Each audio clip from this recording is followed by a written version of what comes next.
SC Verma book का next question देखते हैं। Question number 49। Two masses m1 and m2 are connected by a spring of spring constant k and are placed on a frictionless horizontal surface. Initially the spring is stretched through a distance x naught.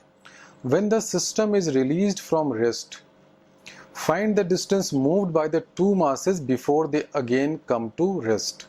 तो इस तरह के जो problem होते हैं उसमें अगर आप देखेंगे तो आपको लगेगा कि हाँ इसमें स्प्रिंग फोर्स, क्योंकि ये एक्स नॉट से एक्सपेंशन हो गया है तो इस स्मॉल m1 जो है उस पर भी एक स्प्रिंग फोर्स अंदर की तरफ लगेगा, इस पर भी कोई अंदर की तरफ स्प्रिंग फोर्स लगेगा। और फिर अगर आप फोर्स के टर्म्स में इस क्वेश्चन को सॉल्व करना चाहें, यानी कि डायनेमिक्स के टर्म्स में इस क्वेश्चन को सॉल्व करना चाहें तो काफ़ी डिफ़िकल्ट होगा, क्योंकि आपको इनिशियली फिर फोर्स का इक्वेशन लिखना पड़ेगा, उससे एक्सेलरेशन फाइंड करना पड़ेगा और वो काफ़ी लेंदी और कॉम्प्लेक्स हो जाएगा। तो हम लोग देखते हैं कि इस क्वेश्चन को हम लोग दूसरे किस मेथड से सॉल्व कर सकते हैं, किस अप्रोच को लगाना चाहिए।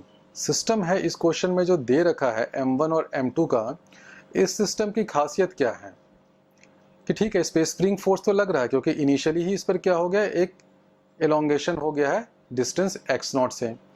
तो एलोंगेशन के कारण जो स्प्रिंग का फोर्स होगा, क्योंकि अगर ये सपोज ऐसे ऐसे ये एलोंगेशन हो गया तो अंदर की तरफ एक रिकॉइल फोर्स होगा, इधर भी अंदर की तरफ रिकॉइल फोर्स होगा, m1 पे भी लगेगा, m2 पे भी लगेगा। लेकिन इस स्प्रिंग फोर्स की खासियत क्या है कि ये इंटरनल फोर्स है और इस पूरे सिस्टम पे हॉरिजॉन्टल डायरेक्शन में कोई एक्सटर्नल फोर्स नहीं लग रहा है, क्योंकि ये सारा स्मूथ सरफेस है। तो हॉरिजॉन्टल डायरेक्शन में एक्सटर्नल फोर्स नहीं लग रहा है। इस इंफॉर्मेशन का हम लोग कैसे यूज कर सकते हैं? कोई एक्सटर्नल फोर्स नहीं लग रहा है, इसका मतलब momentum is conserved. Momentum is conserved, इसका मतलब velocity of centre of mass is conserved. अब देखिए ये इनिशियली सिस्टम क्या था, इनिशियली आपका सिस्टम रेस्ट में था, क्योंकि दोनों को बस एलोंगेट कर दिया था एक्स नॉट डिस्टेंस से। लेकिन m1 और m2 ये दोनों जो था वो इनिशियली रेस्ट में था। तो इनिशियली रेस्ट में था, इसका मतलब velocity of centre of mass initially zero था। इनिशियली ज़ीरो था और इसके पास कोई एक्सटर्नल फोर्स नहीं लग रहा है थ्रू आउट द मोशन। इसका मतलब ये हुआ कि throughout the motion velocity of centre of mass is zero. Centre of mass की velocity throughout the motion या throughout the process zero है। इसका मतलब सेंटर ऑफ मास का जो भी पोजीशन होगा, सपोज यहाँ पे कुछ होगा, वो कांस्टेंट होगा। तो इस क्वेश्चन का ये की पॉइंट है। की पॉइंट यही है कि जो सेंटर ऑफ मास का जो भी पोजीशन होगा वो through out this elongation compression जो भी होता रहे m1 m2 में, सेंटर ऑफ मास जो है बेचारा एक पॉइंट पर फिक्स हो जाएगा, वहीं का वहीं बैठा रहेगा। और वो क्यों बैठा रहेगा? क्योंकि velocity of centre of mass is zero through out the motion. Through out जितना भी कुछ इलोंगेशन कंप्रेशन हो रहा है, सबके through out this process centre of mass की वेलोसिटी ज़ीरो है। वेलोसिटी ही ज़ीरो है, इसका मतलब उसका पोजीशन कांस्टेंट रहेगा। तो देखिए इनिशियली जब ये एक्सपेंशन एक्स नॉट हो रखा था तो हमारा सेंटर ऑफ मास कहीं पे यहाँ पर होगा। अब जब एक्सपेंशन को हमने रिलीज कर दिया तो रिलीज करने से क्या होगा, ये भी अंदर की तरफ जाएगा, ये भी अंदर की तरफ जाएगा। अंदर की तरफ लेकिन जाने की भी एक लिमिट होगी, क्योंकि कुछ देर के बाद जाते जाते क्या हो, जब कंप्रेशन होने लगेगा तो जाकर फिर से ये इसकी वेलोसिटी जो है इसकी और इसकी दोनों की ज़ीरो हो जाएगी। और वही हमें फाइंड करना है, find the distance moved by the two masses before they again come to rest. तो यहाँ से इलोंगेशन वाले स्टेज से होके कंप्रेशन वाले स्टेज तक आने में ये जो रेड से मैंने क्रॉस दिखा है वो क्या है, पोजीशन ऑफ सेंटर ऑफ मास, और वो जो है वहीं का वहीं रहेगा। ये बहुत ध्यान देने वाली बात है। वो क्यों होगा वो मैंने अभी पिछले पार्ट में समझाया, क्योंकि सेंटर ऑफ मास की velocity throughout the motion zero है। अब देखिए इस क्वेश्चन में इनिशियली जो है वो आपका एक्सपेंशन था एक्स नॉट डिस्टेंस से, तो फाइनली जब ये दोबारा रेस्ट पर आएगा तो कंप्रेशन कितने डिस्टेंस से होना होगा, कंप्रेशन भी आपको एक्स नॉट डिस्टेंस से होगा। क्यों होगा? अब इसमें लगाइए कंजर्वेशन ऑफ एनर्जी, क्योंकि जब ये इनिशियली हम लोग ने इसको एक्सपैंड किया तो स्प्रिंग के पास कितनी एनर्जी आ गई, half K X naught square.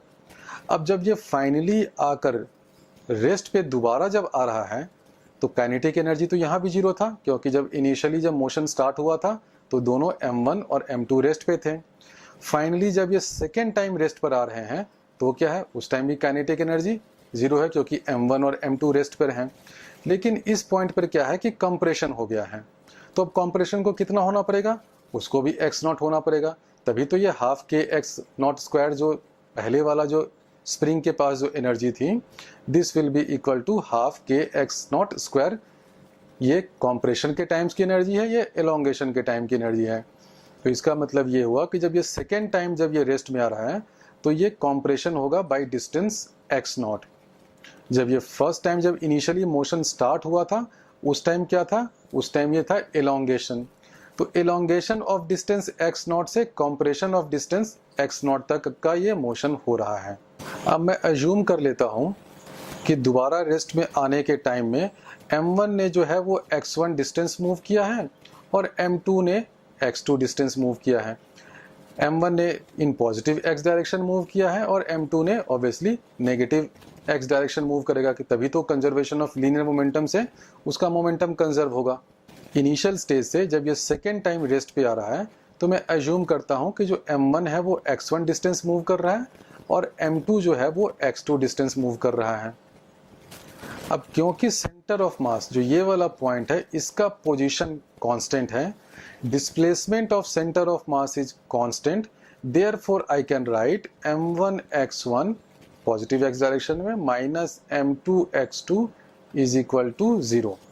तो ये देखिए हम लोग क्यों लिख सकते हैं m1 x1 minus m2 x2 is equal to 0, because x centre of mass is constant. इसका जो डिस्प्लेसमेंट है वो 0 है, सेंटर ऑफ मास का पोजीशन कांस्टेंट है, इसलिए मैं लिख सकता हूँ m1 x1 minus m2 x2 is equal to 0।